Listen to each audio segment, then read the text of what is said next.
Good afternoon, everyone. Good afternoon. I hope hindi kayo inaantok. I hope na you are alive. Even though konti lang tayo ngayon, I'm so excited about our subject. Welcome back, ate. Nag-enjoy ba kayo? Oh, that's good. Kami sila ate sa bakasyon. Okay. So again, welcome to everyone. Welcome to our Sunday worship service. And as usual, we are all here together studying the Word of God. And I think everyone remembers that we had this subject last time. 2 weeks ago, we started this series entitled Understanding the Spiritual Gifts, right? So yun yung first part. So today, we're going to continue with our lesson where we last left off. So we're studying the topic regarding the gifts of the Holy Spirit. Right? So pag-aaralan natin today, it's the gift that the Holy Spirit given to each one of us. Right? And this is a continuation with our series with regards to the theme about the church. Okay? And the goal is for us to understand this idea about the spiritual gifts. You know, among the evangelical churches, marami may iba-ibang interpretation about the spiritual gifts. A lot of people or different churches have their own way of understanding this. And the reason why I chose this subject so that we could understand it in case we encounter such thing. Kasi minsan, sometimes we are invited to attend some other churches, and sometimes we see them do such things na we thought at first that they are the manifestation of the Holy Spirit, but the question is it really the manifestation nga ba? Again, it is not our intention to judge people, but to understand and assess what is it all about. Yun ang purpose natin. Hindi, mali kayo, kami tama, kayo tama, kami mali. No, it's not about that. It's more about understanding about the spiritual gifts, right? Kasi importante yan nasa Bible yan. But before we do, I'd like to invite everyone to close your eyes, bow your heads, and let's offer this time first to the Lord in prayer. Pray muna tayo. Our Heavenly Father God, Lord, once again, we would like to thank you for this opportunity that you gathered us all together here, Lord, in this place, in Milton, Lord God, so that first and foremost we could praise you, glorify you, Lord God, and thank you for the many things that you are doing in our life. And at this point, Lord God, we would also like to take this opportunity to ask for your guidance and direction, Lord God, on this study that we have for today. I personally pray, Lord God, that you would guard me and give me direction, Lord God, and use me only, Lord God, as a messenger, as a channel of your blessing. Be the deliverer of your word, Lord God. Be the preacher, be the speaker, Lord God, and use me only as your footstool. Lord, we entrust everything to you, and this we pray in Jesus' name. Amen. Mark, can you check if I was recording the video? I forgot to check. It is? Thank you. Well, again, before we start jumping back to our study, let's do some recap. Because this is already part 2, right? So, tingnan natin kung ano na yung natapos natin sa part 1, right? I remember last time we opened up the message. Yeah, that's the title. So let's do some recap, right? So I remember last time we opened the message by first emphasizing the benefits and the importance, as to why we study this subject. So, bakit nga ba natin pinag-aaralan itong spiritual gifts? Of course, besides the obvious that it is important because it's already in the scripture, the other reason is because there are a lot of problems happening inside the evangelical church, inside the church, okay, pertaining to this subject. In fact, this is the same concern Paul had with the Corinthians. Ito yung same intention ni Paul kung bakit niya sinulat itong letter. If we're going to read 1 Corinthians chapter 12 verse 1, we could see that he says he doesn't want them to be ignorant concerning the spiritual gifts. Right? So in order for us not to be ignorant about the spiritual gifts, then we have to understand it. We have to study it, right? So yun yung isa sa mga purpose. Now, several reasons, as you could see on the board, happens in the Corinthian church, which I think is still happening today. Marami pa rin nangyayaring kagaya nito. Besides the churches are being misinformed, it also causes pride. Okay? The Corinthian church have their pride of having the spiritual gift, which leads them to cause some problem. Right?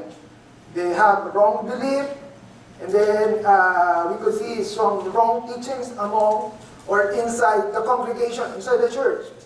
And in effect, some people get confused. Nga naman, pagka mali yung turo, mako-confuse ka, right? And in effect, they become seeker or after for miracles without understanding the intention behind the spiritual gift. Nagkaroon sila ng misbehavior, sabi nga nila. Not only that, the problem also causes, let me use the word distinction instead of division. Pag sinabi natin distinction, nagkaroon tuloy tayo ng pagkakaiba-iba.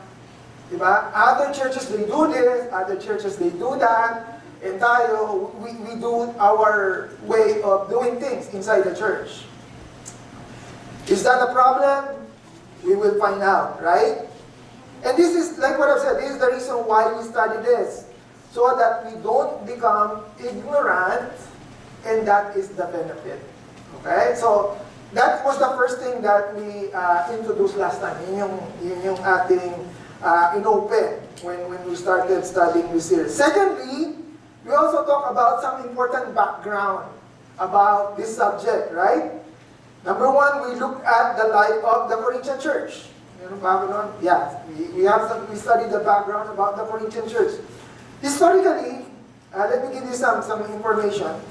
The city of Corinth was an important city in the ancient Greece. Okay, don't look at the board. Ano lang yan? Picture lang yan. Just listen dun sa background. yung Corinth city, it was an important in ancient Greece, meaning in their time. Why? Because geographically, Corinth is an ideal hub for commerce. Meaning to say, para silang yung nasa gitna, na maraming mga tao nagpapas sa kanila. They are an ideal hub for commerce. They are stated between Asia and Italy. Along the flow of merchandise, Corinth received travelers from both East and West, which resulted in ethnic diversity among the city inhabitants. Meaning to say, dahil maganda yung lugar nila, marami nagpupunta from left and right, and then nagkakaroon ng diversity or yung ethnic backgrounds iba-iba. Parang kagaya dito sa Toronto. Ang dami, may mga Pilipino, may mga Chinese, may mga Indians, may mga puti, or may mga Americans. So, nagkakaroon ng iba't ibang influence. Is it important to understand that background? Yes. Kasi if we understand that background, it means it will somehow affect inside the church. What's happening outside the church, most of the time, influence what's happening inside the church. Right? So, yun yung background nun. And I think this somehow, like what I said, affected the church that Paul established in Corinth. What is happening? They became seriously troubled. They were infected with sexual immorality. In fact, isa sa mga leaders during that time, they said, to Corinthianize, it means to be involved in sexual immorality. Besides sexual immorality, they have a split faction. They are dragging each other to court, and they were crippled by the abuse of spiritual gifts. I'm talking about the people inside the church. Okay? It's not the people outside the church. Look at that. Even the people inside the church are already being parang influenced by what is happening outside, right? And for most part, we mentioned that the Corinthians somehow allowed the entire worldly system existed that time, things that happening in the city, to infiltrate their assembly. Meaning to say, kung ano yung nangyayari sa society nila, nadala nila sa loob ng church. Yun yung naging problem na na-receive na report ni Paul. Actually, we could look at some of the issues here. In chapter 1 to 4, you could see issues with human wisdom and philosophies. Nagtatalo-talo sila about who is better or sino mas magaling, right? In chapter 3, they have this hero type of worship cult. Some people will say, oh, I am for Apollos. Some people will say, oh, I am for Peter. And some people will say, I am for Paul. And then, remember what Paul said? Sino ba ako? Am I the one who was crucified? Sabi niya gano'n, di ba? I mean, I'm just simply trying to paraphrase it. And then in chapter 5 to 6, ang issue naman nila is about sexual immorality. In chapter 7, you could see that Paul discusses the issues about the home and marriage. And then in chapter 8 to 10, issues about pagan feasts and food offered to idols. Kasi merong nagtanong sa kanya about what are we going to do with this food? Diba? Tapos yung sinasabi pa na some people will be stumbled when you eat certain food, right? And then in chapter 11, Paul discusses the issues with the place of woman in the church. And here in chapter 12 to 14, this is our main topic for this series. It's about the issues pertaining to the ignorance of the spiritual gift. Hindi nila kasi alam how they would put it into exhibit or how would they manifest the spiritual gifts. Kaya nagtanong sila kay Paul. In short, we could say, looking at all those chapters from chapter 1 to, actually up to the last chapter of 1 Corinthians, we will find out that the Corinthian church is all messed up. Ibig sabihin, marami silang problem. And just like what I mentioned last time, this is not a letter of encouragement, but rather it's a letter of correction of how are you going to correct your behavior inside the church. Kasi pinasok nyo na yung mga ugali na napulot nyo sa labas, sabi niya ganon. So this is what Paul is trying to accomplish here. What else? What did we learn last time? As a background, we also look at Paul, the writer, right? Oops. Hindi ko pala nailagay, sorry. Okay, forget about that. As a background, we also look at Paul, about his writing, and himself, right? We learned that when Paul wrote this letter, he was in Ephesus, okay? AD 55. Okay, just, some important knowledge, right? That this letter, okay, this is the important thing here, that this letter of Paul to the Corinthians was actually a response letter. It is a response letter to a letter that was sent to him by someone inside the house of Chloe. Okay, I hope I pronounced her name or his name right. In chapter 1, verse 11, stating that detailed report of division, quarreling within the Corinthian church, and sexual immorality inside the church came to Paul. This disturbing report, nakarating kay Paul. Yun yung reason kung bakit siya sumulat ng response na to. And actually, there are two letters that Paul received. That was the first one from the household of Chloe. And the second one was that he received a letter containing question from Stephanas, Fortunas, and Acacius, questions about marriage and singleness, chapter 7, Christian liberty in chapter 8, and spiritual giftings in chapter 12. So, like what I said, this letter of the Corinthians, it was a response letter to to 2 letters that he received. Kaya sa sumulat nito, kasi naka-receive siya ng letter. Okay? So, what else? So, that was the background. Si Paul ang sumulat, at ito yung reason kung bakit niya sinulat. And we see, the content of the letter. It's all about addressing issues. Okay? So, is it important for us to understand that? Yes, of course, because that will give us somehow an idea what is Paul trying to say here in the message that we're going to study. Okay? So, that was the recap about the background.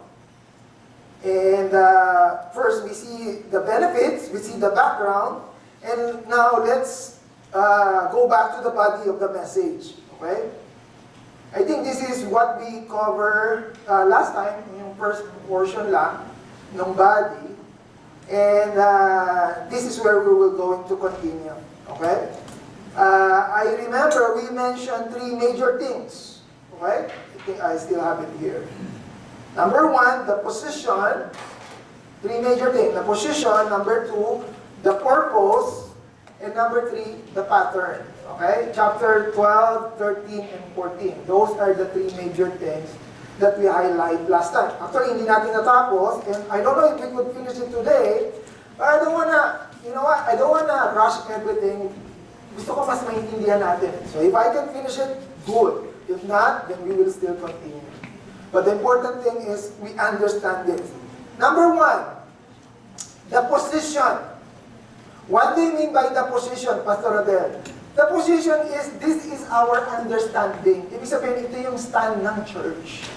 This is how we should align our mindset pertaining to the spiritual gifts. Okay? Kasi every church has their own standing. Every church has their own preference. Every church has their own interpretation. Okay? But for us, this is how I look at it. Of course, based on what this church is founded from, right? The position, the understanding, and this is how we position our mindset. And again, besides those 3 major things, I'd like to share several sub-points on those 3 major things. Kasi marami yun eh. Actually, there are 9. Okay? There are 3 major, and there are 9 sub-points on those 3 major points. In the position major point, we discussed the following. Okay, pag sinabi natin position, this is our mindset, right? Number 1, we understand the subject, the sign, the source, and the summary. Okay, let's look at that. Number 1, sige, puntahan natin para maintindihan natin. So number 1, the position or our understanding. Ano ba yung pinag-uusapan natin? What is the subject? What are we talking about here, Pastor Adel? Actually, it's already in verse 1. Ano sabi niya doon? Now, dear brothers and sisters, regarding the question, right? Sabi niya, regarding sa tanong ninyo.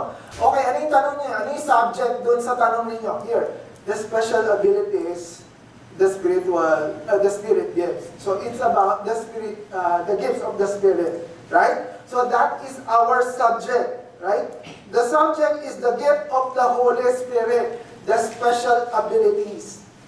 Actually, I was looking at, of course, nowadays, it's the internet, where you get information.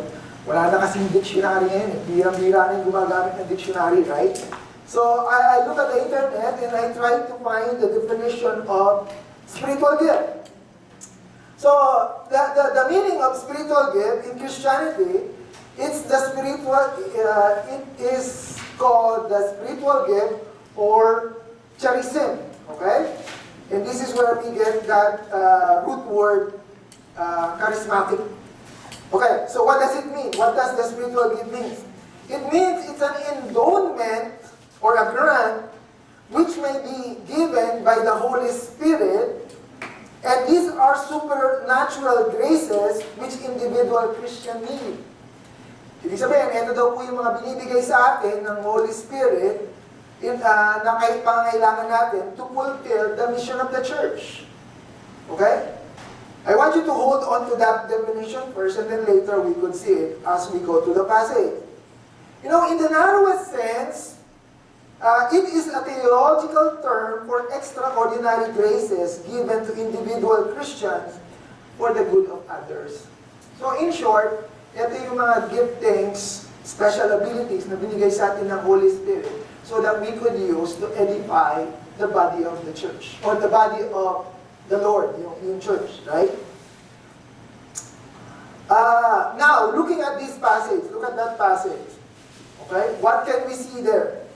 We could say that it is possible that we are already Christian but still be ignorant and be misled. Right?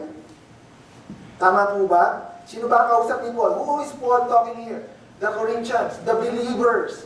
They are already believers, but what Paul is saying, I don't want you to be ignorant. Kasi it's still possible that you are already a believer, just like many of us, but still can be misled.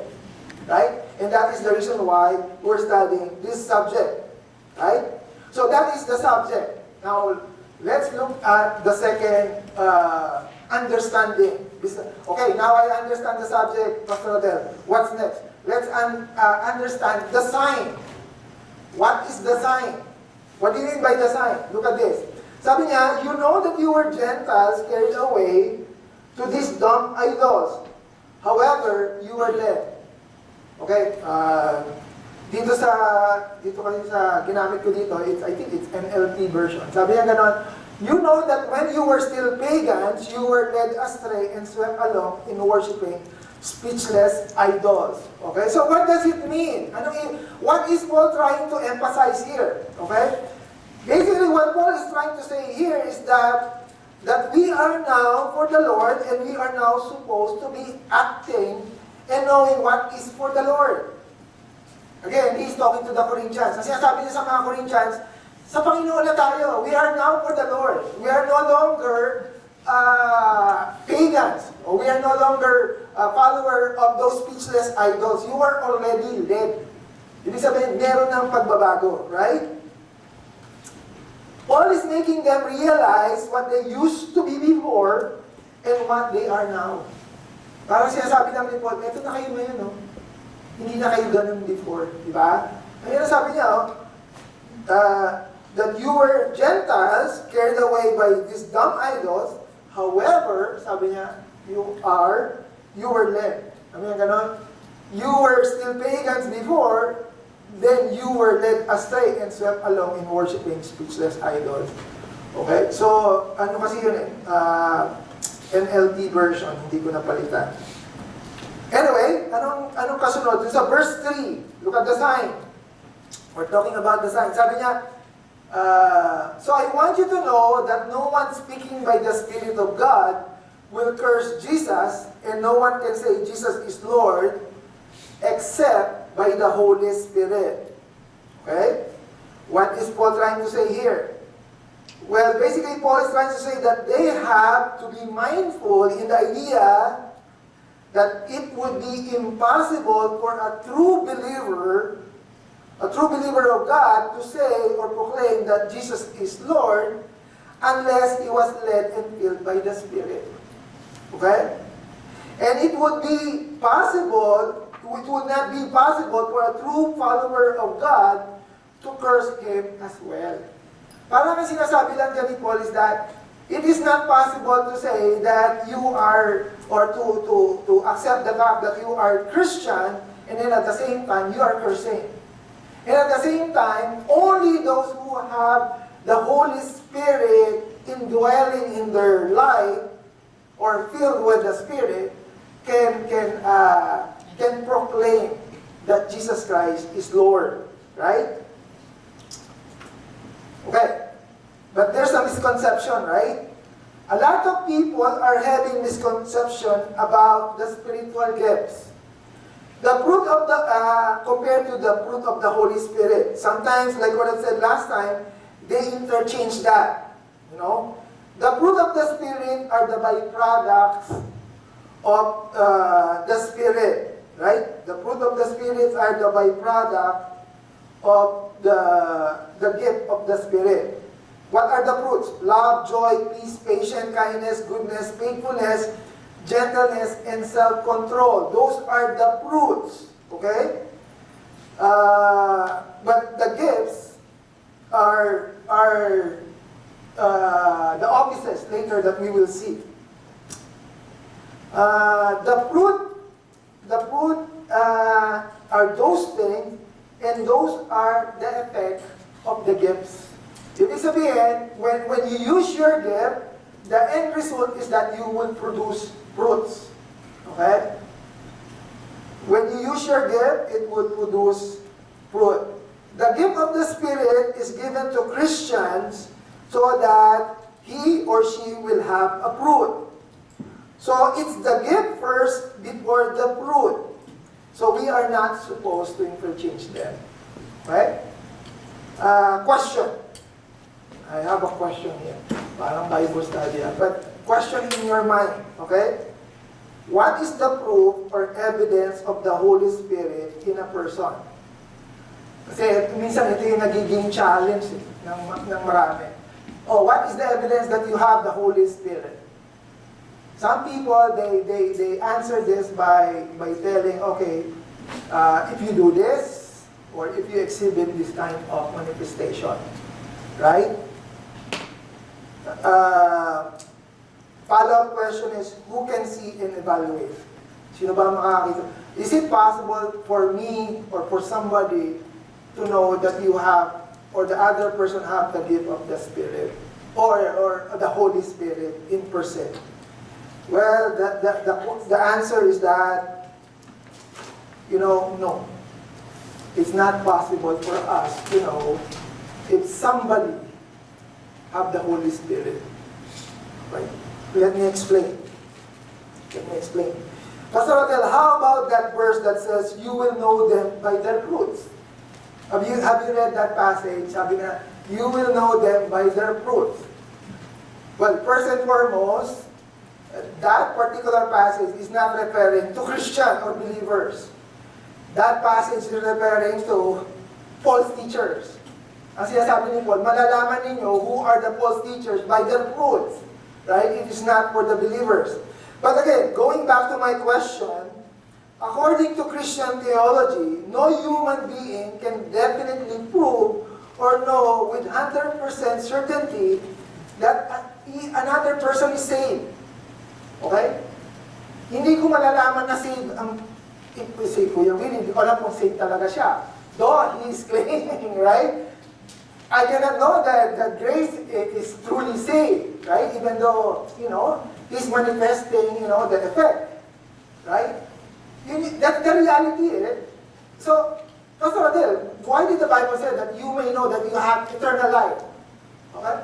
Yes, I can know for myself. Alam ko sa sarili ko, pero ikaw, hindi ko alam.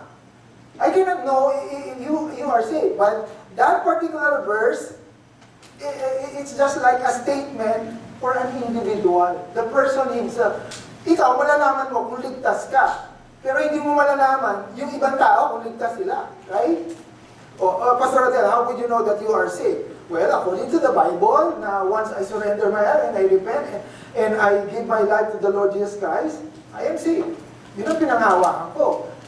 Yun din naman, people will say sometimes, oh, that's the same conviction that I have.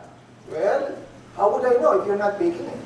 Right? So, it's true to yourself. Ikaw nakakaalam nun. Hindi ko question eh. But, 100% I cannot know. Right? Ano lang yung kumbaga sa I hope you catch that, right? So, why are you, what's the point? Why are you saying that? Because it's similar or the same with the Holy Spirit. I cannot know if you have the Holy Spirit with you. I can only know if I have the Holy Spirit in me. Right? Even if you claim that you have the Holy Spirit with you, oh, Pastor Adel, I have the Holy Spirit because I'm speaking in tongues. Oh, Pastor Adel, I have the Holy Spirit because I am practicing the gift of prophecy. Oh, Pastor Adel, I have the Holy Spirit because I have the gift of healing. I'm practicing it. Right?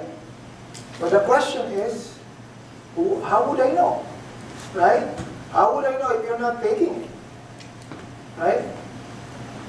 But if I have that gift, on myself, I could say only to myself. Did you catch me? Nakuha nyo? I mean, the only person who would know if they have the Holy Spirit in them is themselves. Right? And the only person who would know that they are saved is the person themselves too. Right?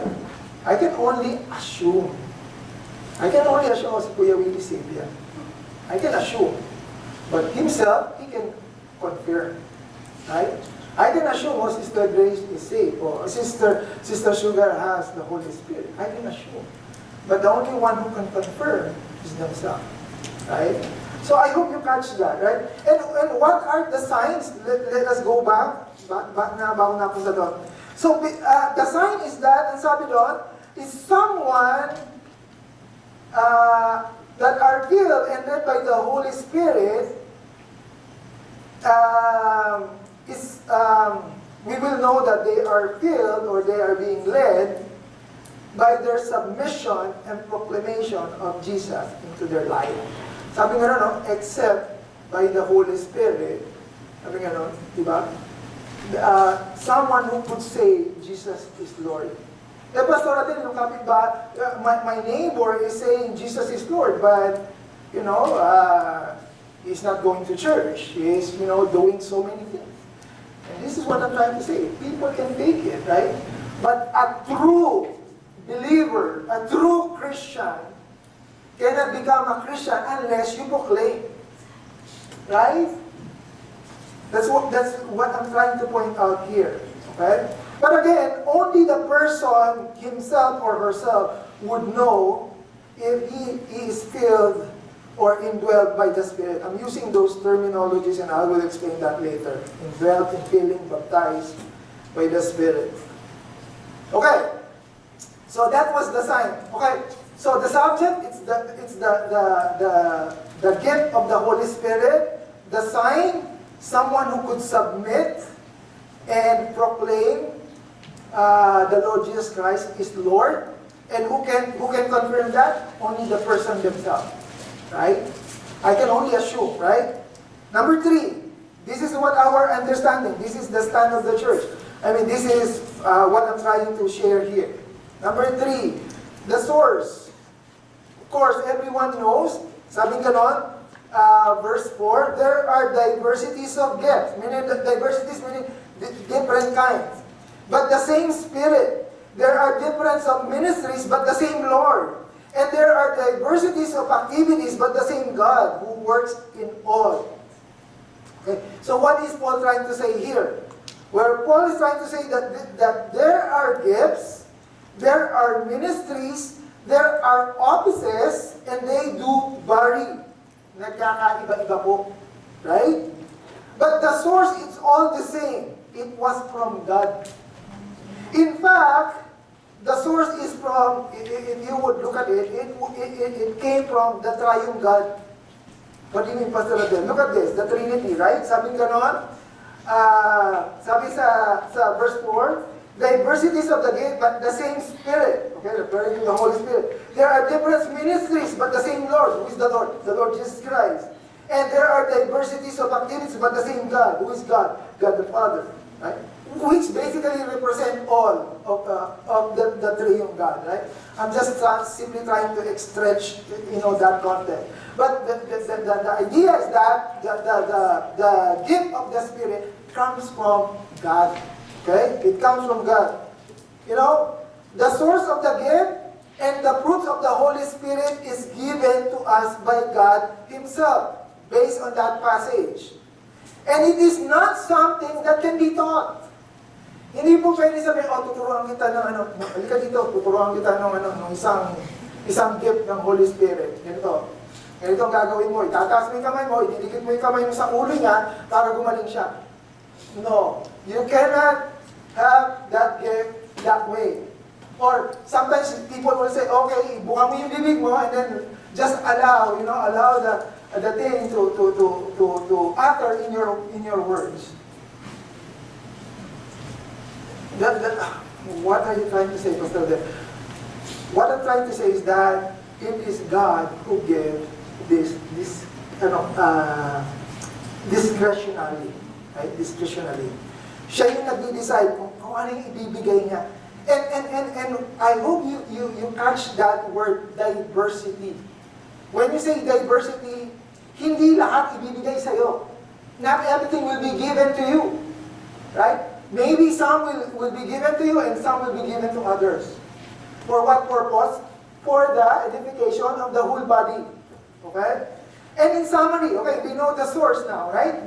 We understand, okay, we know the subject, the sign, and now the source, and now let's go to the summary.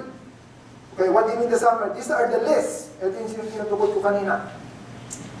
These are the lists in verse 8. I'm just gonna read it. Sabi niya, for to one is given the word of wisdom. Listen to this, baka ito yung gift na binigay sa inyo. Check. Okay? To some is given the word of wisdom through the Spirit. To another, the word of knowledge, though the same Spirit. To another, faith. Okay, I hope not tayo, maybe. And then by the same Spirit, to another, gifts of healing. The same Spirit, to another, working of miracles. To another, prophecy. To another, discerning of the Spirit. To another, different kinds of tongues. To another, interpretation of tongues. Okay, so what is Paul trying to do here? Well, basically Paul is trying to enumerate the different gifts of the Holy Spirit and how the gift works in our lives. Kung paano tayo ini-empower ng Holy Spirit. And these are through these giftings. Actually, sabi ko nga last time, we could also see this in different passages of the Bible. It's not only in 1 Corinthians, but he also mentioned it in another letter. And yes, we mentioned that there are some distinction and division that happen in the local church. Right? Nagkaroon ng division and distinction within the local church. And sometimes, this is caused by the misunderstanding and practice of the spiritual gifts. And I remember I asked you last time, saan madalas nagkakaroon ng misunderstanding? In serving? I don't think so. Right? Kasi every church you go, they are serving. In teaching? No. Every church, they don't teach. Right? In exhortation, no. Because lahat naman may pastor na nagpipreach. In giving, everyone is giving. Every church. So, where? I think nagkakaroon ng discrepancy or distinction. Let me use that word, distinction. In the gift of tongues, and in prophecy, and in the gift of healing. Yeah. Diba? Kasi yung ibang church, they do practice the gifts of prophecy, the gifts of healing, the gifts of tongues. Okay, when you say gifts of healing, sila yung di ba, they lay their hands and then people will come and, they do healing. Okay? Is that a gift of the Holy Spirit? Yes. Okay? It's a gift. The question is, that we will try to answer later, is that something that is still happening today? The gifts are sometimes classified into two types. Okay? Gusto ba yung oras ko? Hindi pa naman, di ba? Sabi ko nga, 15 minutes? Hindi, just like what I said, I don't want to push it hard na para matapos lang. I want us to understand it. So, if I cannot finish it, I will continue again. Gusto ko lang kasi maging clear sa atin where am I? The gifts are sometimes classified into two types. Okay? What do you mean, Pastor Del? Number one is that the natural abilities. So, which are the natural abilities there? Teaching, serving, exhortation, giving, leadership, mercy. Everyone can do that. And the second type is what we call the spectacular gifts. When you say spectacular gifts, these are sabi nga na, spectacular, ano ba sa Tagalog ng spectacular? Yung, di pa karaniwan. Okay. Okay na lang, sige. And the spectacular gifts are, yung miracle, yung speaking in tongues, yung prophecy, right? Prophetic saying, di ba? Or declaration. Most churches align and agree with the gifts of natural abilities. Lahat tayo, we agree and we align in natural gifts of the natural. But, here's the kicker. We differ most of the time in the spectacular gifts. Madalas doon tayo nagkakaroon ng distinction or differences. And that is the reason why last time I mentioned, I'd like to focus not on the things that we agree, but on the things that we differ. Right? Ba't may pag-uusapan niya? So, pare-pareho naman tayo dyan. So, pag-usapan natin kung saan tayo nagkakaiba-iba. And this is where I'm going to our second point. Tapusin ko lang yung second point and then yung third point. Ano ko na? 15 minutes. Okay, 15 minutes na lang ako. Second point. Ano yung second point natin? Besides, what's the first one? Ano ba yung first one natin? The position, okay? Number 2 is the purpose. Okay? Let's see what is the purpose of the spiritual gifts. Ano ba ang purpose? The reason for the subject and the analogy for further understanding it. Okay? Number 1, let's look at the scope. Sabi diyan sa verse 7, but the manifestation or pag sinabi natin manifestation, it's the demonstration, expression, indication, appearance, display, or revelation, or the sign of the Spirit is given to each one for the profit of all. So, meaning to say, ito yung, ito yung scope, ito yung boundaries, kung saan gagamitin yan, right? Paul is saying that the purpose of the Holy Spirit manifestation to an individual is not to profit a person, but to profit everyone. Of course, part na yung person doon. But it's, ang intention niya is for everybody. Okay? Sabi doon, no? It is for the profit of all. And in verse 11, sabi doon, but, look at this, but one and the same Spirit works all these things, referring to the gifts of the Spirit, distributing to each one individually as He wills. Okay? Ibig sabihin, it's a discretion of God kung sino bibigyan niya.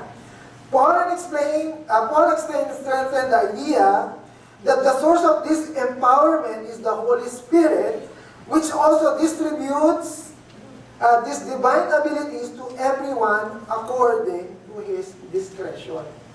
I think it's clear, right? That the scope or the purpose of this spiritual gifts is for everyone's benefit, for the edification of everyone. Okay?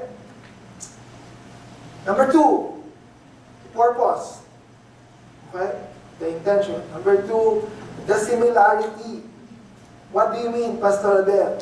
Here, in verse 12 to verse 14, we are likened to one body with many parts. Again, what is the subject? The fruits of the Holy Spirit. Right? Saan daw tayo hinalin tulad? Saan daw hinalin tulad yung subject na yon? Saan hinalin tulad yung gifts? Sa body. Okay? Kinumpare. Ang sabi dyan, the human body has many parts, but the many parts make the whole one body. So it is with one body of Christ. Some of us are Jews, some are Gentiles, some are slaves, and some are free.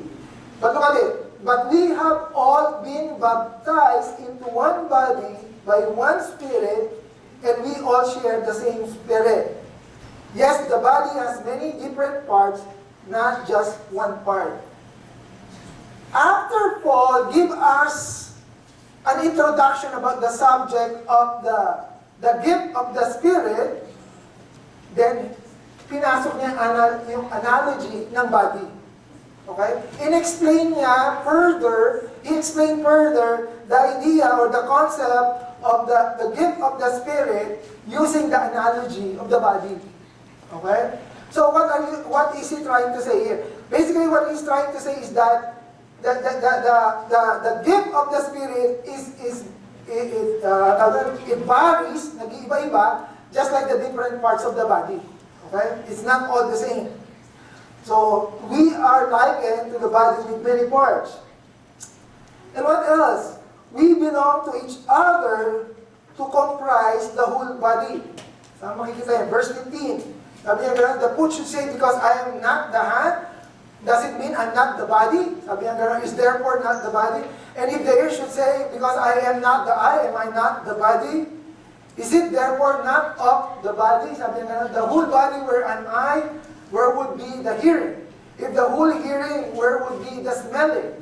But look at verse 18. But God now has set the members, each of one of them, in the body just as He pleased. Okay? Again, what's the subject? The subject is the gift of the Spirit. Where are we being compared to? The body. Okay?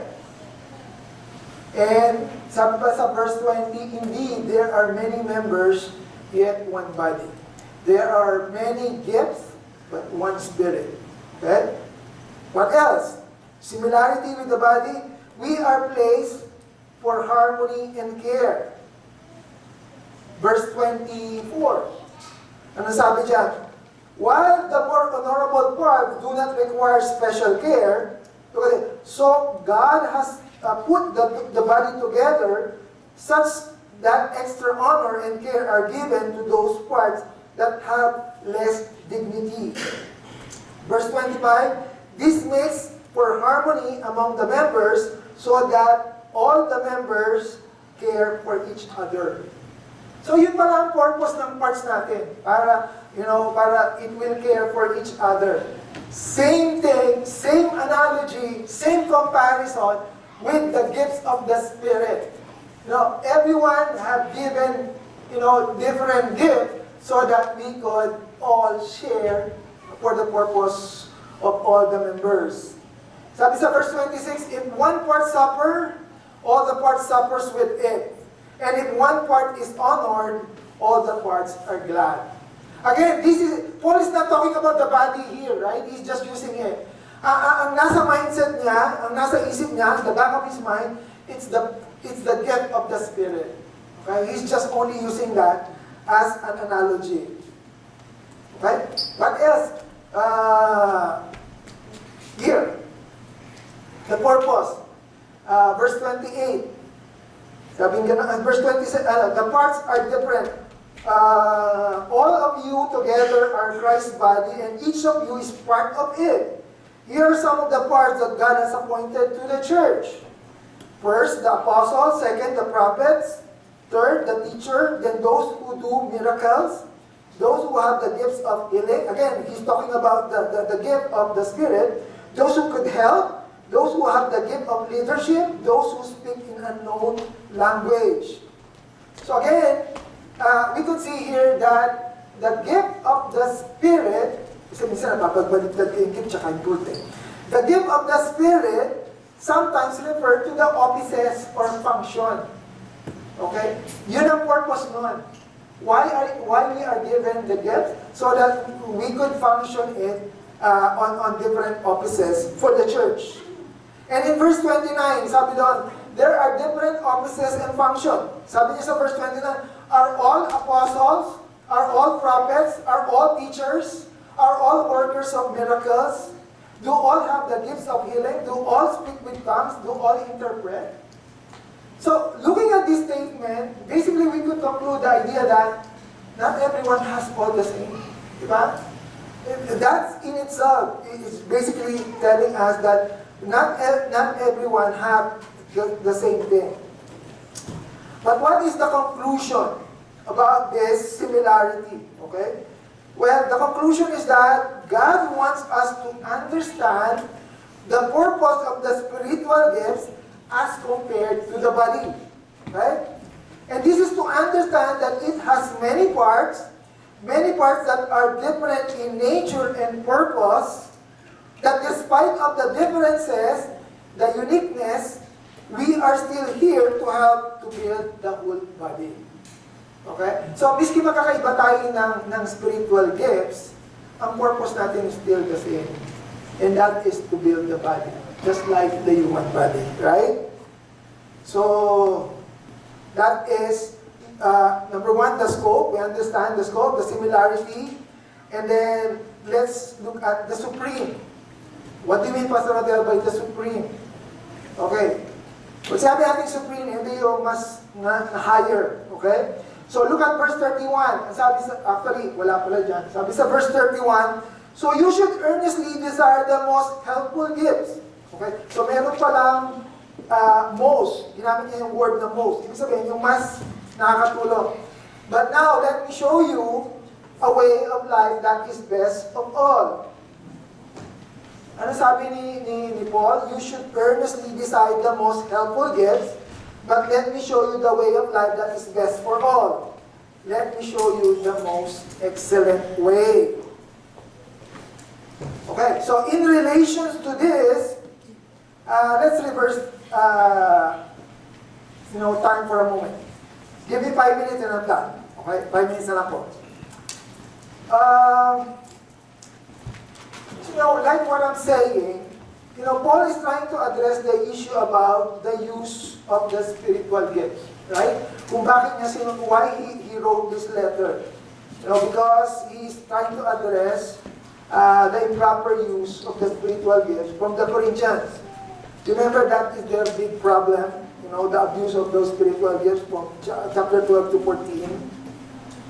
Just a side note, did we know that after Acts, remember Acts, the Pentecost? Remember, the Holy Spirit came and goes down, and the gifts were distributed to the people. Ito yung first instance where the gifts of the Holy Spirit was given. Okay? It was not given before that. Kasi sabi ng Lord, wait for the gift of the Father, right? He will come. And this took place during the Pentecost. And what happened during that time? After they were infilled or indwelled by the Holy Spirit, they were able to speak in unknown language. But this unknown language is not really unknown, right? It means it is something that other people can understand. And this is not just something that without sense. And after that, this is where history comes in. Ito yung gusto kong i-highlight sa inyo. Okay? So the first occurrence of the gifts of the Holy Spirit took place during the Pentecost. And after that, di ba sabi nga, nangyari yung mga panahon. Dumating sa Corinthians, sa Church of Corinth. From Pentecost time to the Church of Corinth, what happened? And this is what happened. During the time of the Corinthian church, the spiritual gifts have been well used and have been abused by a lot of people. Yung intention of the gift of the Spirit given during the Pentecost was abused along the way. Kaya pagdating ng panahon ng mga Corinthians, marami ng problema.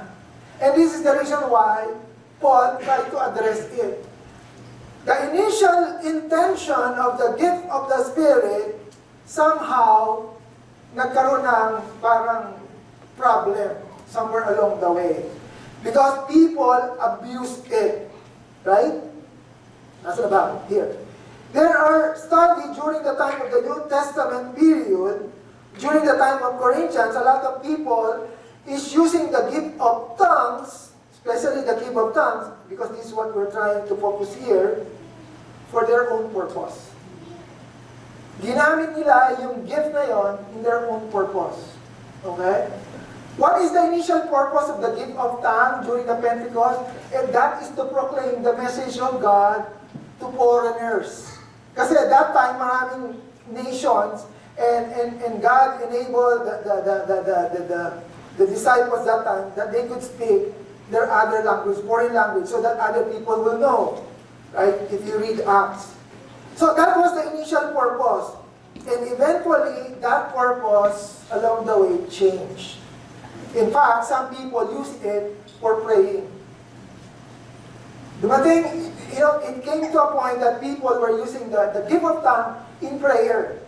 But between Pentecost and Corinthians, I tried to search it in the Bible. There was no instruction that we should pray in tongues. Find it in your Bible. There were no direct personal instructions saying we should pray in tongues. But what happened? People in Corinthians, they use it for praying in tongues. And the problem, is it a problem in praying in tongues? No, I don't think so. The problem is that when they do use this special gift, ability in tongues, in their praying, nagkaroon sila ng pride. And that is the reason what Paul is trying to address. Nagtatalo-talo sila, nagpapagalingan sila because they are saying, oh, I'm better than you. No, I'm better than you. Why? Because I pray in tongues. But in the first place, it was not the real purpose of the gifts of tongues. It was for proclamation. Ngayon, question nyo, Pastor Adel, is it wrong? I would like you to answer it on your own. Tignan natin. Okay? We will find out. What else? I'm almost done. Sige, pasensya na po kayo. I'm just so passionate about this.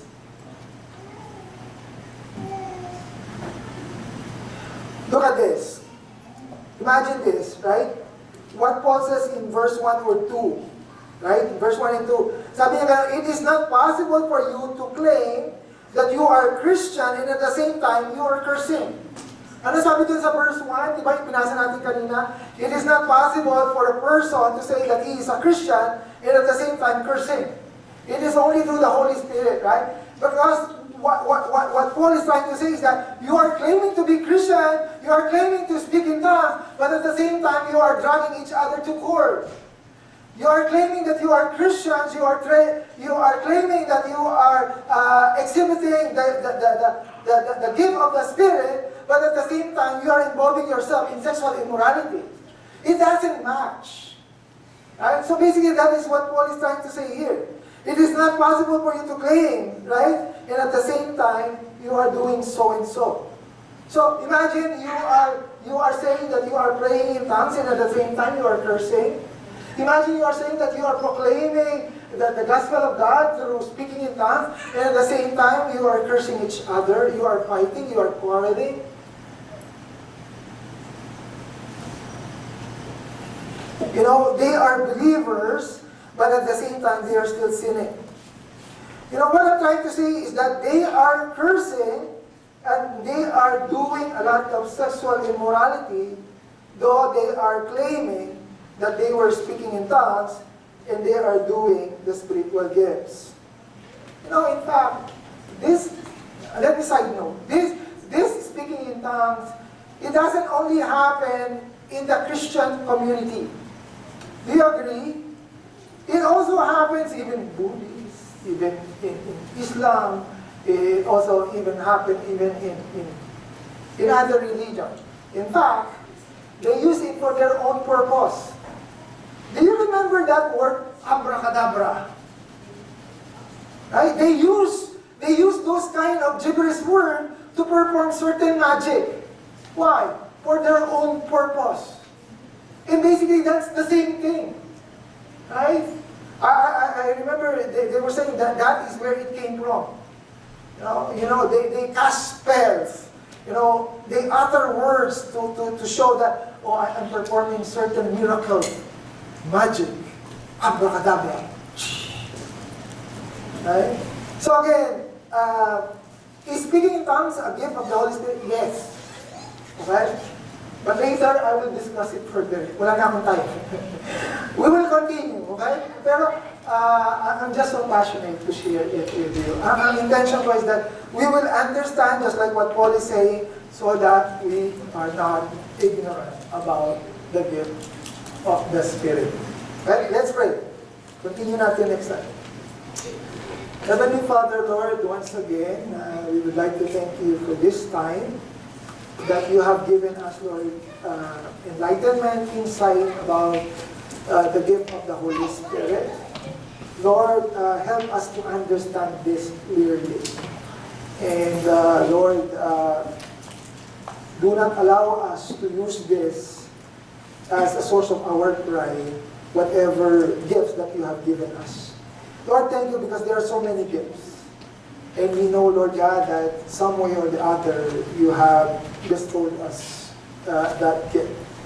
Help us to identify it in our lives, whatever it is, Lord God. If it's the gift of teaching, if it's the gift of caring, Lord, help us motivate us, Lord God. And do not allow us to use this, Lord God, this knowledge and information to judge others. But more thoroughly, Lord God, just use this to assess how we should be able to edify the body of Christ. Lord, once again, we thank you for this time, and we bring back all the glory to you. This we pray in Jesus' name. Amen. Amen.